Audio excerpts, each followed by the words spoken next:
Како после војна, вака лекарите опишуваат дека изгледале повредените донесени во болница по тешката железничка несреќа во која воз буквално преполови автобус полн со деца во близина на Ниш. Околу местото на несреќата траги крв, расфрлана облека и предмети. Полицајците плачеле додека ги излекувале повредените и загинатите, опишуваат очевидците. Бројот на загинати се искачи на 5 мина, на самото место двајца возрастни и дете, а другите двајца во клиничкиот центар. Уште 30 се повредени, од кои неколкумина се во тешка состојба на одделот за интензивна нега. Други 16 се полесно повредени, а нема повредени од 10 патници во возот. Ми смо у рок од 15 минута примили. Во рок од 15 минути примивме 30 повредени од несреќата. Од нив 10 до 12 беа во животна опасност, од кои 10 деца, со тешки повеќекратни повреди на повеќе системи. Сместени се во ургентниот центар на клиниката за интензивна нега, во сите слободни простории. Ситуацијата беше вонредна, па хирурзите од сите други клиники дојдоа да помогнат.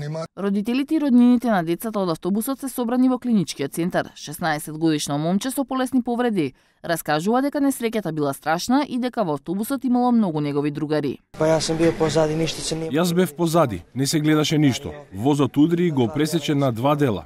Уште седев. Излегов надвор и видов како луѓе плачат, крв на секаде. Не помнам ништо, само слушнав како го удри автобусот. Несреќата се случила околу 7:30 часот изутрината, кога возот на линијата Ниш-Прокупље при излегување од железничката станица Меѓурово удрил во патничкиот автобус на премин без рампа, но одбележан. Автобусот превезувал средношколци на училиште и возрастни на работа. Жителите велат дека ова не е прва ваква несреќа. Преминот не е заштитен, ниту со рампа, ниту со сигнализација. Ова не е прв пат, постојано се случува. Баравме преминот да се среди веќе 40 години, но ништо. Срамота е село на 3 километри од градот да нема рампа. Причината за несреќата се уште не е позната, а сообраќајот по пругата е во прекин, соопштија од српската железница.